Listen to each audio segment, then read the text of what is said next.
Comme de coutume, on démarre par la politique avec vous. Mickaël Darmon, certains gilets jaunes en parlaient. Remettez-vous Eva, remettez-vous tranquillement. On passe à la politique, on est sérieux. Certains gilets jaunes en parlaient, d'autres l'ont fait, Mickaël. Une liste gilets jaunes est constituée pour les élections européennes. Un tournant qui soulève des questions. Et oui, c'est une décision importante parce que déposer une liste, eh bien, ça oblige à respecter plusieurs critères. Il faut créer une association de financement pour les comptes de campagne.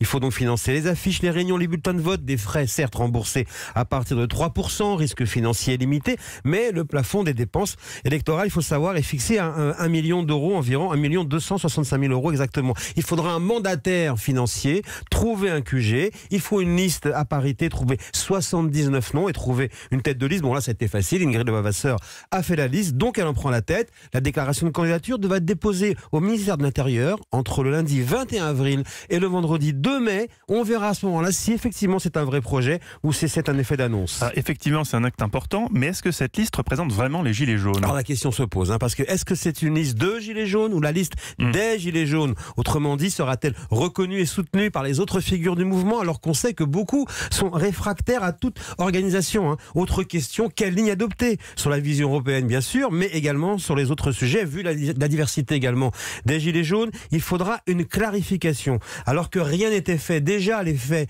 étaient mesurés dans les sondages avec une liste de gilets jaunes. Les listes RN et Dupont-Aignan feraient un score moindre et la République En Marche bénéficierait de la présence d'une telle liste. Autre effet, par ailleurs, les gilets jaunes avec une liste officielle, mais pourraient être soumis également au temps de parole du CSA. Alors sur le principe, c'est une bonne chose donc de passer du référendum pour évoquer les ministres donc, et de passer des ronds-points à l'hémicycle européen. C'est plutôt une bonne nouvelle. C'est également une nouvelle donne dans le débat. On avait la question du vote blanc. Voici celle du vote jaune.